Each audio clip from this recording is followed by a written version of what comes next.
Okay, so we'll maybe talk through a fairly typical firefight that happened yesterday. I've been in tunnels and fought in the tunnels many times, and that one is probably a good example of what you can expect to see. So I came to the fight fairly late through this flight of stairs, so we'll come down to you.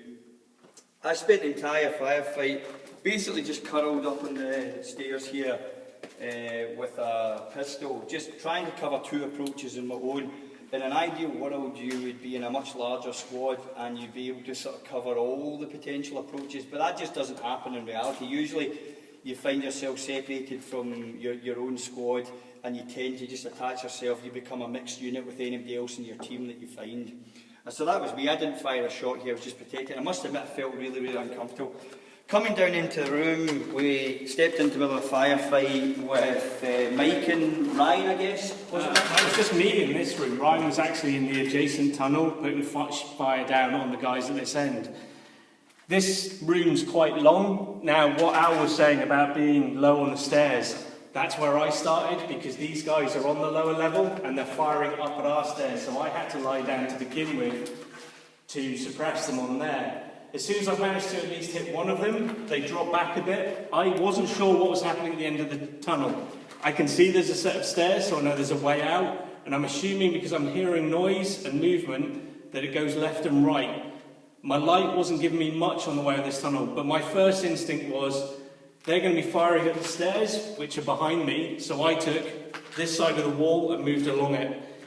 As you can see, there's a lot of rubble on the floor, and metal plates there that I was trying to avoid to make not much noise. Now I got to about halfway before they started shooting again, so I was about here where I took a knee and was just keeping my eye, torch was off, I'm watching the doorway. Now there's enough ambient light coming from that doorway to know that the shooter kept popping out, but he was putting the shots to the right hand side. So when he was still shooting, he popped out once, I shot him, I knew he was down. I could hear other voices. There was one guy definitely off to the left-hand tunnel, and I was pretty sure there was another guy to the right.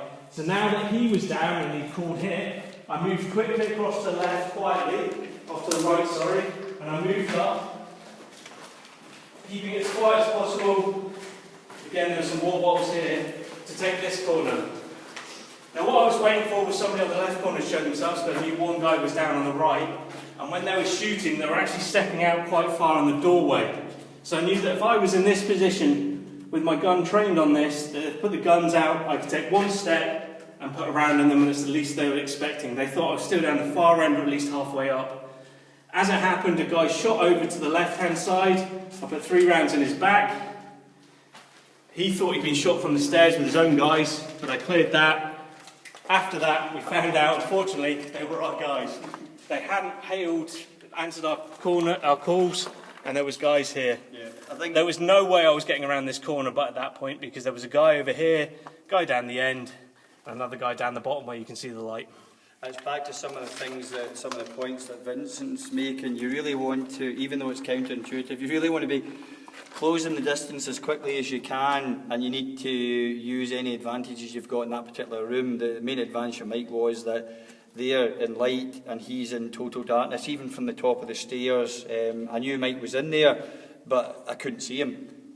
So you need to think about whether you're backlit or not. You need to think about how the people behind you are using their torches as well, because that will get you eliminated quicker than anything.